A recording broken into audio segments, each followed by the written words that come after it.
오늘 말씀은 시편 145편 1절 한 절 말씀입니다. 시편 145편 1절 우리 한 목소리로 함께 하십니다.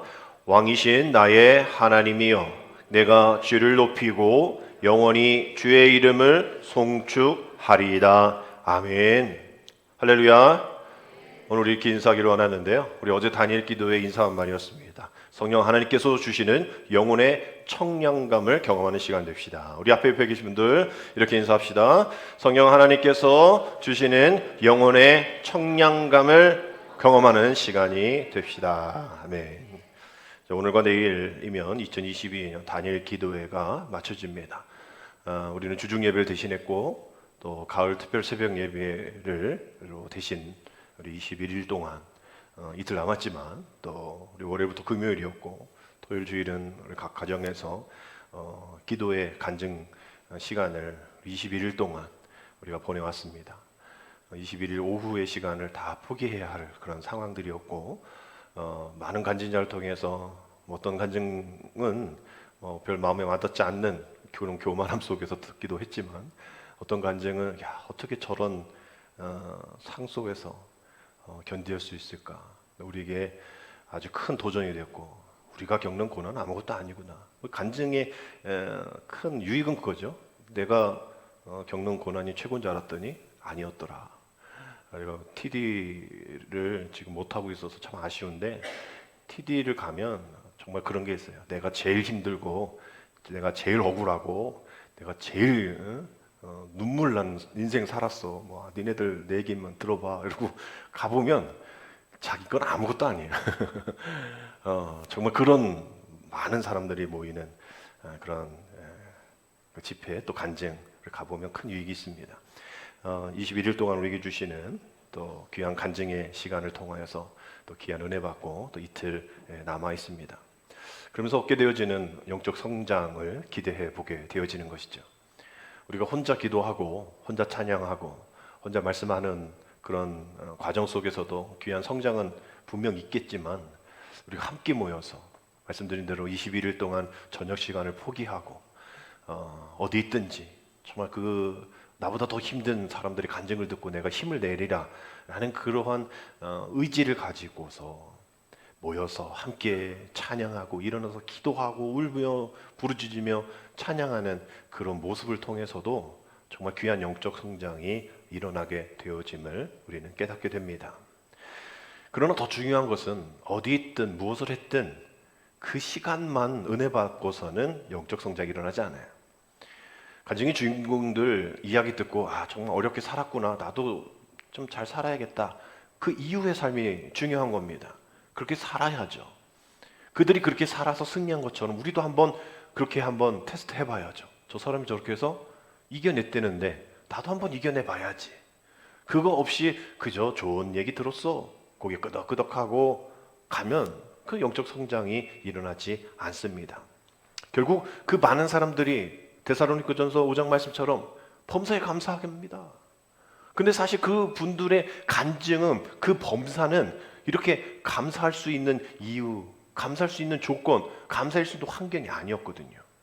그런데도 불구하고 범사에 감사하고 쉬지 않고 기도하고 항상 기뻐할 수 있는 그러한 모습들, 우리도 그렇게 한번 하나님을 자랑하는 간증의 주인공들이 한번 돼봐야지 하고 한 걸음 내딛는 그 모습이 영적 성장의 첫 발걸음이다라는 그런 것을 꼭 기억하셔야 될 줄 믿습니다.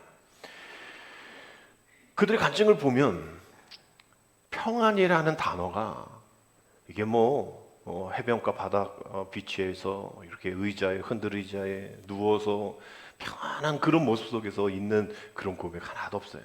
어려움과 역경 속에서 하나님의 평안을 누렸다라고 얘기를 합니다. 말도 안 되는 소리죠.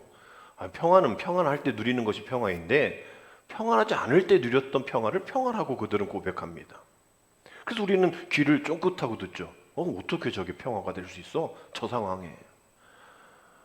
근데 결국은 우리가 저들의 모습을 보면, 또 우리 주변에 있는 간증자들의 이야기를 들어보면 신앙생활을 목숨 거는 것을 보게 됩니다.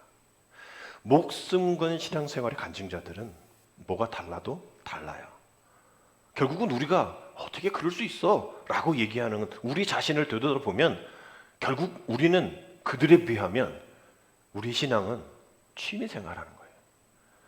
그들은 생명을 걸고 있는데 우리는 생명을 안 걸거든요. 정말 우리가 이런 경험을 경험하지 못해서 아쉽지만 우리가 아쉬울 수밖에 없는 것은 우리 신앙이 정말 목숨 건 생명을 건 신앙생활이 아니라 그저 우리의 시간 날 때 또 우리가 할 수 있는 것이 우리의 어떤 여건이 될 때에 우리가 그저 남는 것으로 느껴지는 그런 상황, 신앙, 그런 모습이기에 그러한 간증의 주인공이 되지 못하는 우리의 모습을 보게 됩니다. 결국 우리가 10년, 20년, 30년 간증하는 사람 얘기 들으면 다 알죠. 말씀만 들어도 무슨 말씀할 건지 다 압니다. 근데 우리가 그러한 사람들의 간증과 같은 간증거리가 10년, 20년, 30년 살았는데도 없다? 여전히 똑같다?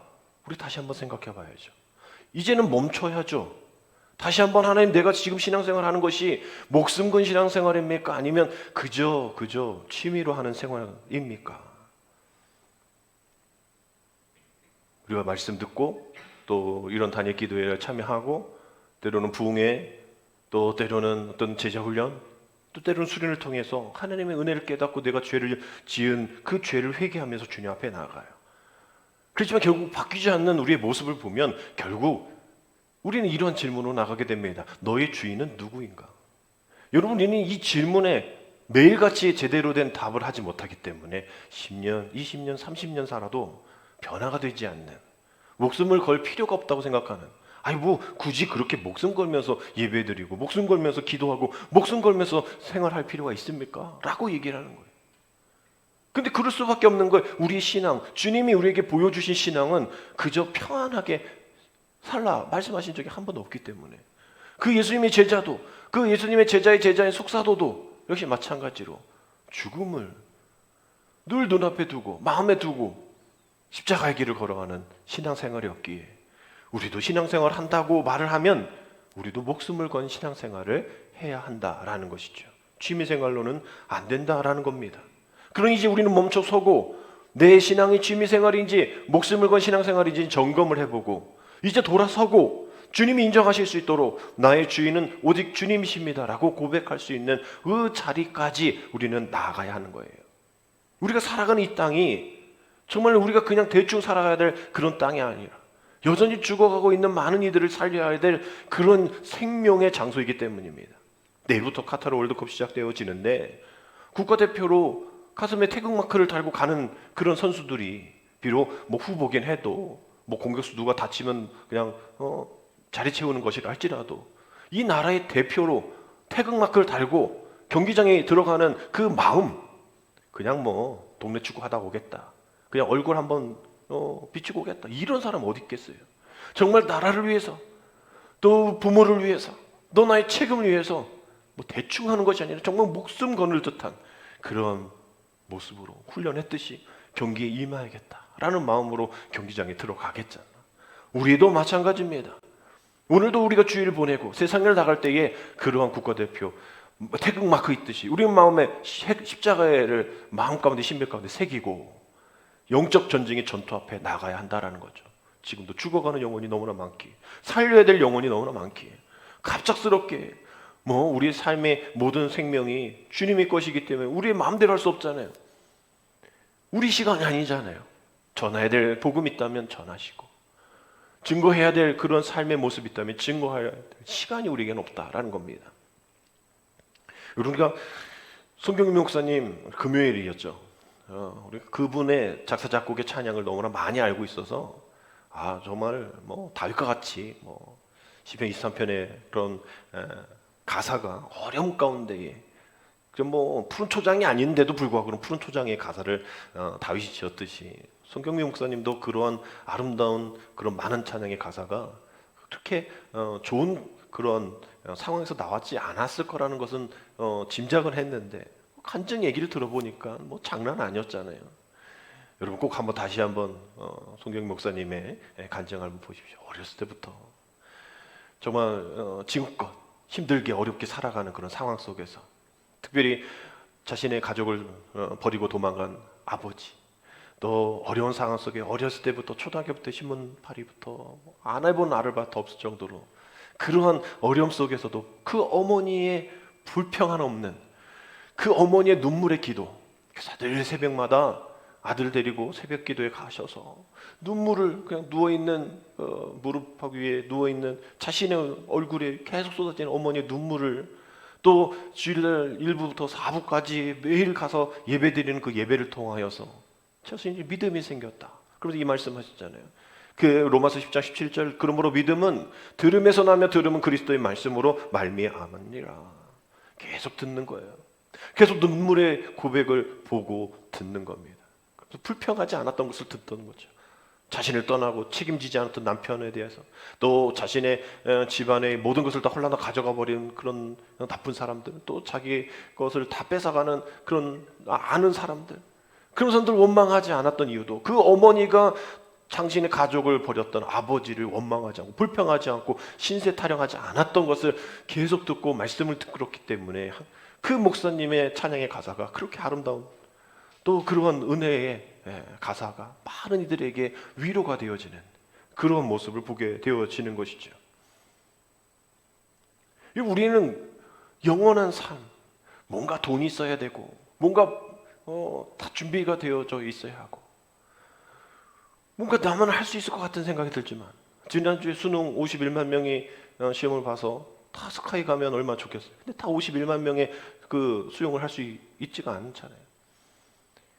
우리 삶은 그렇습니다. 늘 경쟁이에요. 늘 소수만이 그 귀한 것, 또 높은 것, 또 많은 것을 차지하는 거예요. 뭐 2080 법칙이 80%가 20% 것을 다 차지한다라는 것처럼 우리는 그런 사회 속에, 경쟁 속에 살아가고 있습니다. 그러니 뭐 하나 놓치면 안 되는, 결국 우리는 이 세상 속에서 우리 자녀들에게까지도 너 목숨 걸어야 돼. 그렇지 않으면 다 뺏겨.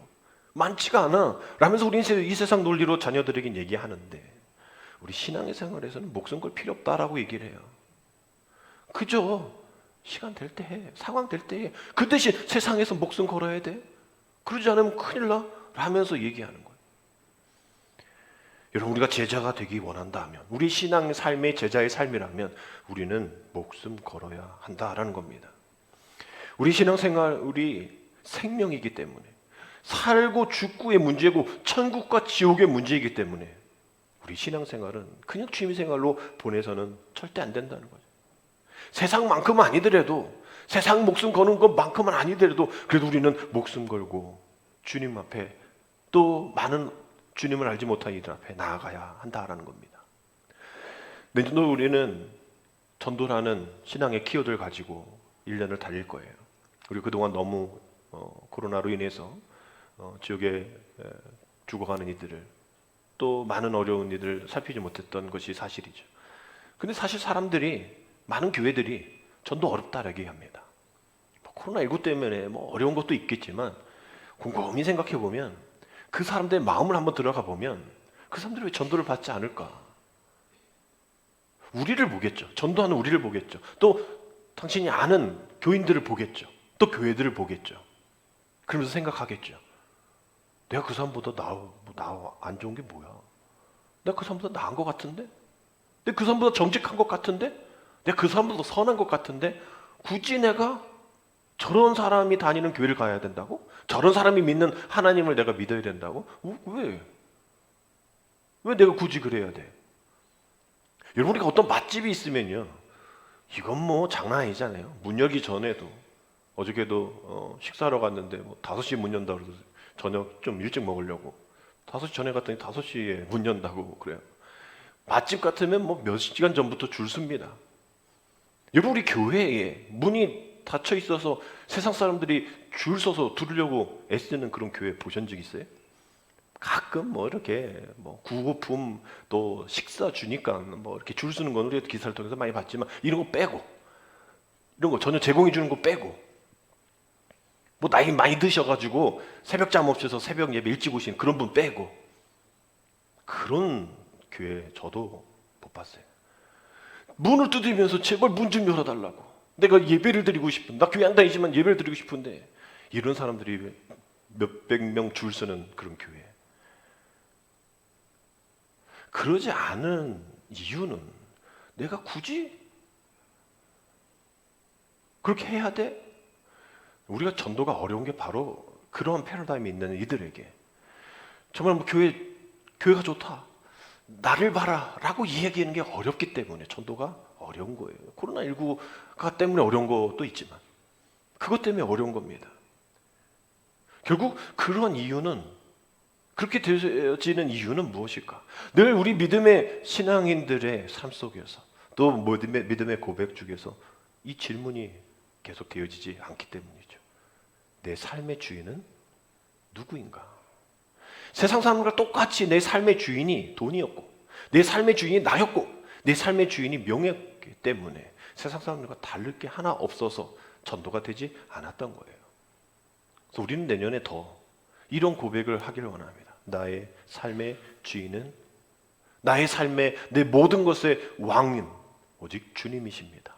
여러분, 이 고백이 있게 되어지면 단일 기도의 놀라운 간증자의 간증거리가 정말 내년에 엄청나게 일어날 거라고 믿습니다. 오늘은 그러한 그것을 고백하는 것의 시작, 왕국주일입니다. 교회력으로는 오늘 마지막 날이에요.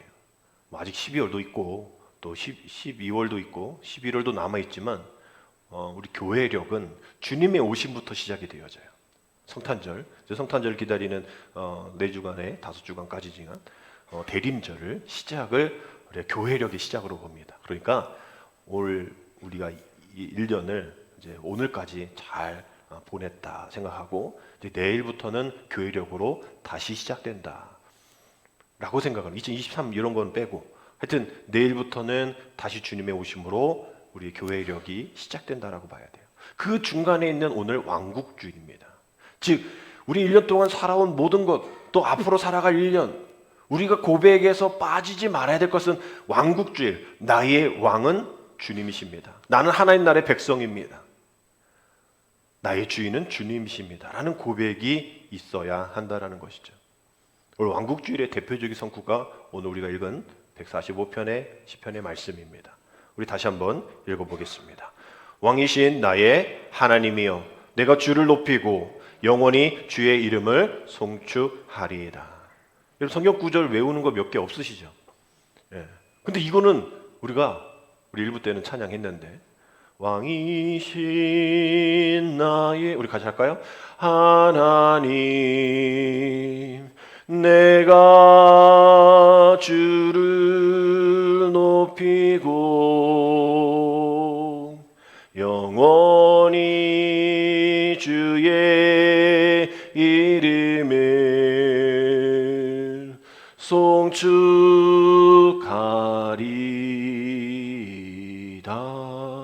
시편 145편 1절. 우리 한 절 외웠어요. 의찬양 가사 한 토시도 안 틀리고, 우리 시편 145편, 여러분 145편을 집에 가서 좀 다 읽으셔야 될 텐데 1절은 이렇게 되어 있어요. 왕이신 나의 하나님, 내가 주님을 높이고 영원히 주의 이름을 송축할지어다. 여러분, 우리가 이 구절이 오늘 교회력을 마지막으로 다시 교회력이 시작되어지는, 마치 12월 23일과 1월 1일의 사이에 있는 우리의 마음가짐과 같이, 주님, 1년 동안 내가 주님을 나의 왕으로 고백하지 못하면서 살 때가 너무 많았습니다. 주님을 바라보지 못했습니다. 왕이신 나의 주님을 바라보지 못하고 나만 바라봤습니다. 내가 주인이니까 돈만 바라봤습니다. 돈이 더 능력이 있다고 생각했으니까. 명예만 바라봤습니다. 그것 쫓아갔습니다. 그것 쫓아가지 않으면 뒤처지고 손가락질 받으니까. 그러나 이제 다시 주님, 오늘 왕이신 주님을 내가 주의 이름을 높이고 주의 이름 영원히 송축합니다. 오늘 이런 고백을 하는 주일입니다. 우리 단일 기도의 얘기는 이제 오늘까지 하겠죠. 내일부터 다음 주는 없으니까. 이 단일 기도를 보면서 많은 간증자들 이야기할 때에, 여러분, 지난주 간증한 노진준 목사님의 간증은 꼭 들으셔야 돼요. 정말 설교가 능력 있고 깊이가 있습니다. 다른 간증은 다른 이제 자신의 삶을 얘기하는 게 있는데, 이분은 이제 말씀을 아주 깊이 터치를 해주시고 자신의 삶을 얘기를 하셨거든요. 다른 것도 보셔야겠지만 특별히 노진준 목사님의 전주 주일 말씀을 꼭 다시 인터넷 통해서 들으십시오. 태어난 지 8개월 만에 소아마비로 지금 60년 이상을 그렇게 사시는 분인데, 마리아와 마르다 얘기를 하시면서 우리가 뭐 그냥 잘 아는 이야기잖아요. 근데 이분의 삶을 이야기하실 때 마리아, 자기는 마르다처럼 살았다는 거예요. 자신을 도와주지 않는 마르다가 미웠고, 당연히 해야 할 일들을 하지 않는 마리아. 예수님이 한 번 오면 기본으로 12명 데리고 온다 뭐 이러면서 깔깔 웃었잖아요. 예수님 오면 혼자 오는 게 아닌데 12명 오고, 또 예수님 인기인이었잖아요. 사람들이 많이 돌아오는 그런 사람들인데, 그런 사람들이 맞는 그 일들이, 이분은 그 마리아가 너무 싫었다는 거예요. 자신들도 소아마비로 어렵고 힘든데 그 힘든 가운데에 도와주지 않는 사람들을 마리아처럼 보는, 마리아와 같은 그런 사람임을, 그런 사람이라고 생각하는 것 때문에 힘들었다는 거예요. 소아마비니까 손가락 찌는 것 같고, 괜히 도와주면 자신 뭐 자존심 상하는 것 같고, 그렇게 살아왔다. 근데 마르다의 실수는 불평했던 것이 문제가 아니라 자기의 그 앞에 계신 주님을 보지 못하고 자기 바로 앞에 있는 불평거리를 봤기 때문에, 그러한 마르다가 그게 잘못된 거다. 그런데 나중에 마리아가 예수님 옷값 깨뜨리고 그럴 때 마르다는 그저 자기가 할 일을 했다라고 성경에 나와 있잖아요. 또 뭐 할 수 있겠죠. 야, 쟤 막, 아유, 야, 그 돈, 야, 너 결혼할 지참금 그거 다 모아둔 거 있고, 가룟유다처럼 그렇게 그것만 보지 않고 이제 그 불평을 끝나고 원망을 그치고 주님을 바라보는 그런 모습으로 자신이 소아마비 그거 보지 않고 꿋꿋하게 주님 바라보며 살아갈 수 있었다라고 얘기를 하는 거야. 어제 간증이었던 한수진 바이올리니스트인데 조금 이게 간증이 이렇게 막 와닿진 않았어요. 그래서 제가 어제 그거 들으면서 설교 좀 마지막 마무리하냐고 조금 힘들었는데, 뭐 앞으로 많은 간증 자리에 서게 되어지면 더 잘 되겠죠. 근데 그분이 이제 포인트를 좀 잘 못 집으신 것 같아요. 근데 세계적인 바이올리니스트 최연소 뭐 이렇게 어디 뭐 우린 잘 몰라. 하여튼 되게 유명한 데 갔나 봐요. 근데 이제 어떤 포인트가 되게 중요했냐면, 그거를 이제 이분도 잘 못 잡으신 것 같고, 귀가 안 들리는 거예요, 왼쪽 귀가. 근데 그걸 포인트를 잡으셨어요. 근데 이게 그냥 쓱 지나가신 거예요. 아니, 바이올리니스트, 세계적인 바이올리니스트인데 귀가 하나 안 들린대요. 그러면서 뭐 다른 거는 뭐 너무 자랑 같아서 저도 이제 잘 좀 마음에 안 와닿는데, 저는 그래도 이제 은혜를 받아야 되니까 한 구절이 딱 마음에 왔어요. 이분이 이제 안 들리니까, 그런데도 연주를 하는데 사람들이 들으면 눈물을 흘린대요. 왜 그런가 봤더니 사람들이 이야기했는데 넌 뭔가 달라, 다른 사람하고. 그 자기가 생각해보면 내가 뭐가 달라? 근데 다르잖아요. 한쪽은 못 듣잖아요. 근데 자기는 스테레오로 들을 수가 없어서 모노로 듣는다는. 모노로 듣기 때문에 그 곡 해석과 또 자신의 발산하는 것을 모노로 발산을 하는데 사람들이 그게 먹히는 거예요. 그러면서 그렇게 얘기해요. 장애라고 얘기 안 합니다. 자신의 귀를 살짝 닫으시고 숨겨진 축복을 주셔서 감사합니다. 뭐 1시간 동안 다른 건 난 별로였어요. 근데 그 1분 1초가 정말 대단하다. 정말 그걸 통해서 또 다른 일들 통해서 하나님이 더 큰 간증을 또 허락하시겠다 생각했는데, 장애로 얘기하냐고 뭐라고요? 살짝 닫으시고. 우리 같으면 어떻게 그렇게 표현할 수 있을까요? 근데 안 들리는 것을 살짝 닫으시고 축복에, 숨겨진 축복으로 나를 이끌어 주셨다. 숨겨진 축복이 뭐야? 모노, 그죠? 한쪽만 들리는 거. 이게 축복이었다는 거예요. 세상 사람들은 그게 불평이고 장애였는데 자기는 이게 축복이었다는 거예요. 그래서 하나님을 자랑하고, 그래서 믿지 않는 그 스승이 너는 하나님을 자랑하는 간증의 주인공이 돼, 뭐 이런 식으로 믿지 않는 사람이 너는 이렇게 하나님이 쓰실 거야, 막 이렇게 얘기했다고. 뭐 같이 있던 사람 막 놀랬다 얘기했잖아요. 뭐 이것만 듣고는 다른 건 별로 없어요, 사실 내용들이. 근데 그 은혜가 있다는 거죠. 장애를 바라보지 않고 그것을 숨겨진 축복으로 바라볼 수 있는 그런 은혜.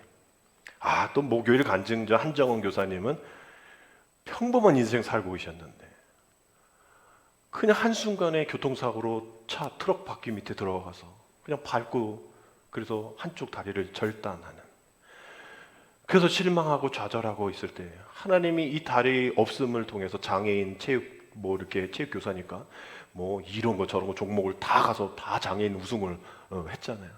하나님이 이걸 통해서 자신을 쓰시겠다라고 하셔서. 그렇지만 뭐 수술 때든 또 드레싱 하는데 너무 힘들고 아프고 다리가 하나 없으니까 저는 그 마음이 너무 그 말씀이 너무 안타까웠어요. 자다가 일어나서 우리가 침대에서 내려오잖아요. 그러면 이게 40평생 있던 다리가 갑자기 없으니 이게 있는 것처럼 느껴질 때가 있잖아요. 그래서 이 의족을 안 차고 내려와서 굴렀다 막 이런 거. 그런 게 있대요. 팔 자른 분은 팔이 있는 것 같아요. 그래서 간질간질하대요. 그 고통이 너무 심하다고 얘기하는. 그런데 그것을 그 드레싱하고 그 힘든 상황 속에서 늘 불렀던 찬양, 또 그 딸이 또 연주를 하는 그 찬양, 그 시선이라는 찬양이잖아요. 내게로부터 눈을 들어 주를 보기 시작할 때 주의 일을 보겠네. 내 작은 마음 돌이켜서 하늘 꿈꾸게 하네. 주님 볼 때 모든 시선을 주님께 드리고 살아계신 하나님을 느낄 때 나의 주의 역사가 되고 하나님이 일하기 시작하네. 하나님 일하여 주옵소서, 하나님 일하여 주옵소서 하면서도 네가 주인인데 어떻게 내가 일을 해? 하나님, 내가 모든 것을 주님 앞에 돌려드리겠습니다. 살아계신 하나님 앞에 내 삶을 역사가 주님의 것임을 믿고 내가 주님 앞에 올려드리겠습니다. 이런 고백을 하니까 이런 없는 다리를 보지 않고 하나님을 바라보고 이런 다리를 통해서 힘들어하고 있는 많은 이들에게 소망을 주고 하나님을 증거할 수 있는 그러한 도구가 되었다라는 그러한 모습, 또 그러한 마음들이 너무나 정말 우리에게 큰 힘이 되었어요. 사실 그 찬양은 어른들 잘 모르잖아요. 그러니까 우리는 이 찬양을 할 수 있습니다. 괴로울 때 주님의 얼굴 보라, 평화의 주님 바라보아라, 세상에서 시들린 친구들아 위로의 주님 바라보아라. 눈을 들어 주를 보라, 네 모든 염려 주께 맡겨라. 슬플 때에 주님의 얼굴 보라. 사랑의 주님 안식 주리라. 아니 어떻게 슬플 때에 안식을 주신다는 거예요? 아니 기쁠 때 그냥 안식 주세요. 우리는 그렇게 기도하지만 아니래. 눈으로 주님 보면 슬플 때에도 안식 주신다라는 거예요. 여러분, 이게 말이나 되는 얘기냐고요. 우리는 생명을 안 거니까 말이 안 된다라고 하는데, 생명을 건 그 간증자들과 성경의 많은 인물들은 괴로울 때 주님을 본다니까요. 괴로울 때도 신세한탄하고 원망하고 장애라고 얘기하지 않고 자기에게 살짝 닫았다고 얘기를 하는 거예요. 뺏어갔다고 하지 않고 하나님, 이걸 통해서 하나님께서 주신 분도 주님이시고 가져가신 분도 주님이시라고 고백하는 그 고백이 있게 되어지는 거예요. 생명을 걸 때, 눈을 들어 주님을 바라볼 때 말이죠. 왕이신 나의 하나님이라 고백할 때 이러한 고백, 이런 찬양, 이런 시선이 있게 되어지는 겁니다. 여러분, 우리가 이런 하나님께 시선을 둘 때, 괴로울 때 주님의 얼굴을 볼 때 어떤 일이 일어나냐면, 골로새서 1장 11절 말씀이 이렇게 되어 있어요. 그의 영광의 힘을 따라 모든 능력으로 능하게 하시며 기쁨으로 모든 견딤과 오래 참음에 이르게 하신다라고 되어 있어요. 여러분, 이 견딤이 호포모네인이라는 단어 쓰는데 모든 어려움 쉽게 포기하지 않는 거죠. 오래 참음, 마크투임이야. 자신을 억제하고 쉽게 분노하지 않는 거예요. 그러니까 우리가 만약 견딤이 부족하면 좌절이잖아요. 오래 참음이 부족하면 복수를 위한 분노가 있게 됩니다. 결국 그래서 우리는 하나님께 시선을 두어야 우리가 절망하지 않고 좌절하지 않고 견뎌낼 수 있고, 분을 내어서 누군가를 죽이는 일이 일어나지 않는 그런 오래 참음이 있다라는 거죠. 주님을 바라봐야 될 충분한 이유가 되지 않습니까? 여러분, 그래서 우리가 어떤 일이 있을 때에 이것을 내가 견뎌야 되는 거지, 오래 참아야 되는 거지, 분을 내야 될 건지를 여러분 잘 생각해야 돼요. 우리 감리교회 웨슬레 목사님, 우리 감리교회를 창시한 웨슬레 목사님은 이런 얘기를 하셨어요. 감리교회 특징이 하나 있는데, 생각하고 또 생각하는 것이다. 우리 감리교잖아요. 우리 감리교 목사잖아요. 우리 감리교잖아요. 우리는 생각을 하고 또 생각을 해야 돼요. 무조건 보는 대로 느끼는 대로 말하고 판단하면 안 된다는 거예요. 생각을 하라, 생각을 하라. 사도 바울도 빌립에서 이것을 생각하라. 생각하라라고 해요. 생각하다라는 단어 안에는 계산하다, 회계하다라는 의미가 있습니다. 수학 능력 평가에 풀어야죠. 문제에 답이 있는 게 아니라 문제가 뭘 얘기하는지를 생각해야 돼. 그러지 않으면 이 문제를 막 꼬거든요. 그래서 수능 출제위원들이 다 들어가서 몇 달 동안 있다가 나올 때 그냥 쉽게 내려고 그 사람들을 이렇게 감금하듯이 있다가 나오진 않거든요. 문제를 꼬는 거예요. 실수하게끔 만드는 겁니다. 놓치게끔 만드는 거예요. 아닌 것은인데 긴 것은 막 이렇게 하는. 그래서 그 문제를 이 출제자의 의도가 뭔지를 생각을 해야 되는 거예요. 제가 설교할 때도 무슨 얘기를 할 건지를 생각을 하셔야 돼요. 저도 하나님의 말씀을 전할 때에 생각을 하기 때문이죠. 우리 감리교회는 생각을 하고 또 생각을 하는. 생각하지 않고 얘기하지 마시고 생각하지 않고 전하지 않도록. 그래서 우리가 어려움 앞에 생각을 포기하면요, 환경에 감정의 노예가 됩니다. 왜 나에게 말이야? 왜 나이가 이런 시련을? 왜 이런 장애를? 왜 이렇게 빼앗아가고 왜 놀림거리 받고 손가락질 받냐? 더 우울해집니다. 더 좌절하고 낙심하게 되어져요. 하나님의 평안 누릴 수 없습니다. 어떻게 이런 상황 속에 평안을 누려요? 기뻐요? 말도 안 되죠라고 우리가 오히려 반문하고 그것이 당연스러운 상황이라 누구도 뭐라 하지 않는 상황이라 얘기를 합니다. 그러나 우리가 생각하면 또 생각을 하면 처음은 우울했고 처음은 불만이었고 처음엔 말도 안 된다고 얘기했지만 또 생각해보고 또 생각해보니까 하나님의 은혜구나. 하나님의 도구였구나. 그 나를 그렇게 못살게 건 그 사람도 나를 자라게, 나를 성장하게 하는 하나님의 도구였구나. 하나님의 일하심에 쓰임 받았던 사람이구나. 용서하게 되어지는 거예요. 여러분, 우리가 매일같이 생각해야 될 것은 나의 주인이 누구이고 그 주인이 나를 어떻게 하시려고 이 일들을 진행하실까. 우리가 그거 생각하지 않으면 그냥 보는 대로 먹고 보는 대로 죄를 짓게 되어지는 거예요. 내일부터 이제 창세기 말씀이 새벽에 시작될 텐데 저 이렇게 보니까 요한계시록도 했는데 새벽에 창세기는 안 했더라고요. 그래서 창세기 없이 요한계시록부터 해가지고 그래서 이제 내일부터 다시 다시는 아니지만 창세기를 이제 새벽에 시작을 하려 합니다. 창세기 3장에 보면 다 아는 말씀이죠. 여자가 그 나무를 본즉 먹음직도 하고 보암직도 하고 지혜롭게 할 만큼 탐스럽기도 한 나무인지라 여자가 그 열매를 따먹고 자기와 함께 있는 남편에게도 주매 그도 먹은지라. 우리가 잘 아는 말씀이잖아요. 선악과 따먹은 그 죄에 대한 이야기인데 우리 삶이 이래요. 우리의 주변의 삶이 유혹적입니다. 매력적이에요. 그거 지나치면 바보 소리 듣는 거예요. 그거 붙잡지 않으면 멍청하다는 얘기 듣는 그런 시대에 살고 있습니다. 먹음직도 해요. 또 그렇지 않으면 보지도 않을 텐데 먹음직도 하고 보암직도 합니다. 유혹은 그렇게 오는 거잖아요. 우리가 그렇기 때문에 죄에 짓을 수밖에 없는 이 상황 속에서 우리는 생각해야 돼요. 나의 주인은 누구인가? 주인이 뭐라 말씀하셨는가? 하와는 알잖아요. 주인이 뭐라 얘기했는지, 주인 누구인지 알지. 우리보다 더 많이 알 수 있는 그런 시대의 첫 인간 아닙니까? 근데 하나님의 말씀을 어기고 자신이 주인인 양 먹어버렸단 말이에요. 혼자 먹은 게 아니라 남편까지 줬단 말이에요. 그래서 공범이 된 거예요. 우리 삶이 그렇습니다. 나 혼자 뭔가 끝난 게 아니라 나를 사랑하고 나와 함께 있는 이들을 공범 만드는 죄를 우리는 너무나 많이 저지르고 있다는 거예요. 왜? 생각하지 않기 때문이죠. 왜? 취미생활로 신앙생활을 하기 때문입니다. 왕이신 나의 주님, 내가 주님을 찬양합니다. 주의 이름을 영원히 송축하겠습니다. 우리 입술은 고백했지만 마음과 삶의 모습에서 증거되지 않기 때문인 거죠. 여러분, 우리는 하나님 나라의 백성입니다. 그러면 왕이신 하나님의 말씀 들어야죠. 하지 말라는 거 하지 말아야죠. 왜 하지 말라는 거 하고 왜 주변 사람들까지 힘들게 만드냐는 거예요. 여러분, 우리 주님이 우리를 위해서 십자가 지시고 정말 우리를 위해, 우리 죄를 위해서 돌아가셨단 말이에요. 우린 그걸 잘 고백합니다. 근데 너무 좀 멀리 있어요, 그 고백은. 그럼 우린 고백은 바꿔야 됩니다. 그 우리의 죄를 위해서 돌아가셨는데 그 죄가, 우리의 죄가 뭔가? 우리 무슨 죄인가?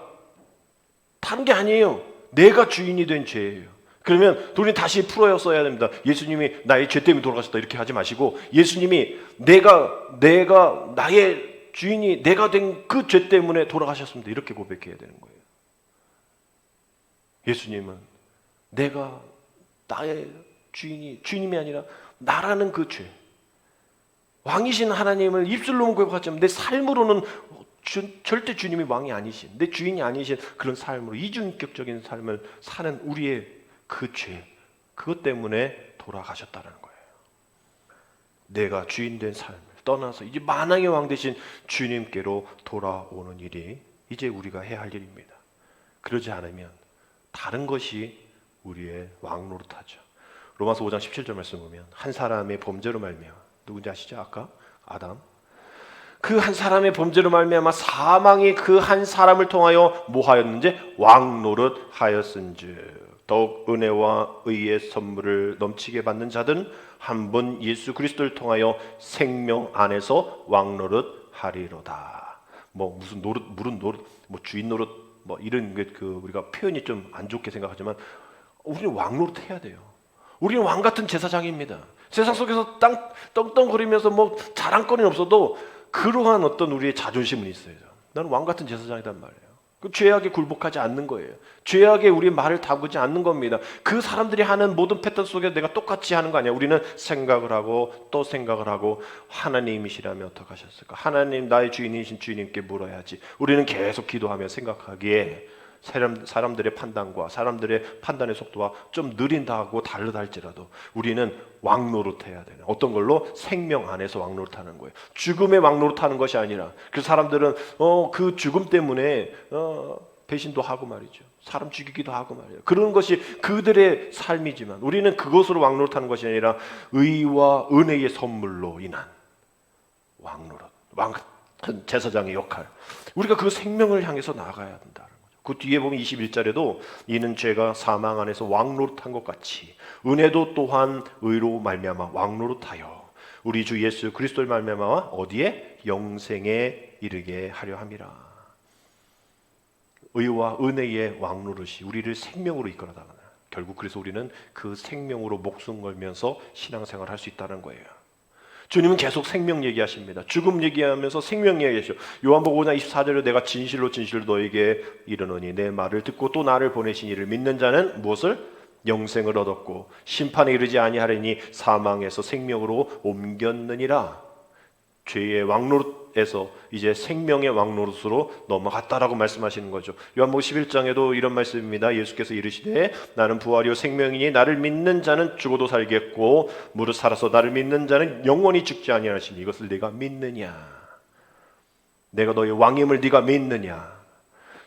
죄의 왕노릇이 아니라 은혜의 생명의 의의 왕노릇을 할 사람이 너란 걸 너 믿느냐라고 말씀해 주시는 거죠. 우리 은혜의 지배를 받아야 될 사람들이기 때문입니다. 이런 찬양도 있죠. 내가 주인 삶은 모든 것을 내려놓고 주 대신 주 앞에 나가 내가 사랑했던 모든 건 내려놓고 주님만 사랑해. 주 사랑 거친 풍랑에도 깊은 바다처럼 나를 잠잠케 해. 주 사랑 내 영혼의 반석 그 사랑 위에 소리.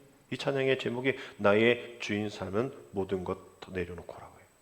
나의 주인 삶은 돈 내려놓고, 나의 주인 삶은 나의 시간 내려놓고, 명예 내려놓고 주님 앞에 주님이 나의 왕이십니다 고백하자라는 그런 찬양입니다. 여러분, 그러나 우리는 그러한 나의 주인된 주님, 오히려 그 주님을 내려놓고 내가 주인 삼는 다른 것을 붙잡을 때가 너무나 많죠. 지난주에 사우디아라비아 실권자 무하마드 빈 살만 왕자가 와가지고 말이죠, 20시간밖에 앉지 않았는데 아주 뭐 뉴스거리에 뉴스거리. 그거도 그럴 만한 것이 이분이 뭐 85년생이에요. 37세밖에 되지 않은데 대통령부터 뭐 재계 인사 뭐 다 회장 뭐 이렇게 선택받은 이들이죠. 이렇게 만날 수밖에 없는 게 돈이 많아. 뭐 얼마나 많을까 보면 뭐 이게 분명하지 않대요. 돈이 없어서 분명하지 않게 돈이 너무 많아가지고 분명하지 않대. 어제는 이만큼 했는데 하루 잤더니 이만큼 되어지는 이자가 이자를 불어서 이런 거죠. 1,500조에서 2,500조 정도라고요. 거기 이제 8분의 우리나라 뭐 삼성, SK 회장님 다 오셨잖아요. 그분 토탈 해도 1,200조가 안 되거든요. 8분 다 합쳐도. 근데 이 왕세자는 그 우리나라의 8개 기업보다도 더 많은 재산을 갖고 있는 거예요. 그리고 이제 왕자잖아요. 이제 아버지가 80세인데 이제 돌아가시면 앞으로 지금 뭐 전쟁 때문에 석유도 비싸고 막 앞으로 이 사람이 이제 엄청난 실권을 장악하기 때문에 이 사람 만나려고 했습니다. 나라에서뿐만 아니라 그 호텔 앞에서 사람들이 막 그 사람 얼굴 보려고 해서 인터뷰했어. 왜 얼굴 보려고 하냐고 그랬더니 내가 좀 로또를 사야 되는데 저 사람 얼굴 보면 내가 1등 할 것 같아가지고 내가 그 얼굴 근데 못 봤어요. 그 돈의 기운을 받으려고 막 그래서 몇백 명이 거기 막 다 서 있더라고요. 어제 로또도 보니까 전남인가 어딘가에 한 곳에서 1등이 7명이 된 거예요. 한 곳에서 똑같은 번호로. 뭐 친구들이 7명이야 똑같은 거 쓰자 이럴 수도 있지만 혼자 7개를 써서 86억인가를 가져갈 수도 있겠죠. 그 사람 거기서 보고 왔을 수도 있어요. 근데 부자, 뭐 이 사람보다 더 부자가 있나? 하여튼 모르겠어요. 세상의 부자를 본다고, 눈을 들어 그런 빈살만을 본다고 86억을 얻을 수 있을까? 그 사람은 또 막 그렇게 해서 그럴 수도 있을지 몰라도 이 과학적으로 신앙적으로 맞는 얘기인가요? 아니잖아요. 부자를 본다고 하고 부자의 눈을 들어 부자를 본다고 해서 부자가 되는 게 아니듯 이제 그 어리석음을 이제 벗어버리고 우리는 눈을 들어 주님을 바라보고 우리 시선을 주님 앞에 고정하면 세상에서 부자가 아니어도 정말 마음 안에 넉넉한 슬픔과 위로 또 어려움, 아픔 뭐 이런 상황 속에서 내 마음이 평안히 있으면 그것만큼 더 큰 부자가 있을까요?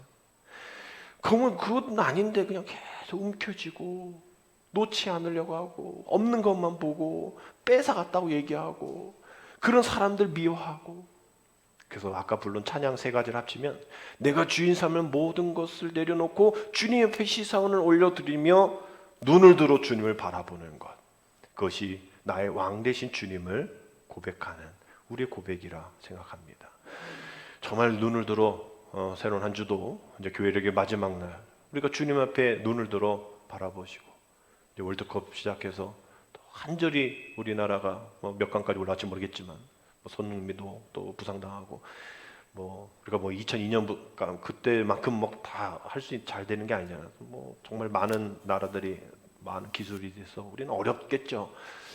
정말 간절히 염원하는 그러한 세상의 마음 우리가 정말 감히 상상해 보건대 믿지 않는 이들이 월드컵 세상의 어떤 한 스포츠 그것도 그렇게 갈망하고 모이려고 하고 응원하려고 하는 것처럼 우리의 이런 상상력 세상 사람들이 교회를 응원하고 교회에서 어떤 말씀이 선포되어지는지 그걸 듣고 온 그런 부인, 자녀, 어머니, 이웃 오늘 가서 무슨 얘기 들었어? 나한테도 좀 얘기해 줘. 나한테 좀 내가 그걸 기다리려고 엄청 기다렸어.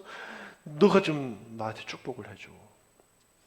이러한 일들이 일어나려면 나의 주인이 오직 주님이셔야만 가능한 일입니다. 아멘. 나의 주인이 주님이셔야만 나의 모든 왕 되신 주님이 나의 하나님이시며 고백할 때만 가능한 상상력이라는 것을 기억하셔서 한 주도 내가 주인 삶은 모든 것 다 내려놓고 우리 시선을 주님 앞에 고정시키고 정말 눈을 들어 주님을 바라보면서 시편 145편 1절 또 집에 가서 다 읽어보시고 정말 왕이신 나의 하나님 내가 주의 이름을 높이며 주의 이름을 영원히 송축하겠습니다.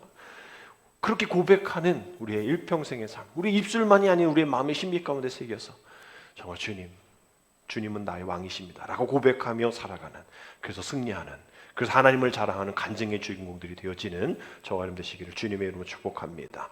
기도드립니다. 주님의 오심을 기다리는 대림절 앞두고 왕이신 나의 하나님 주님 성령님을 기다리며 오늘도 다시 한번 나의 주인이 누구인지를 생각하고 또 생각하는 시간 허락하여 주시니 감사를 드립니다.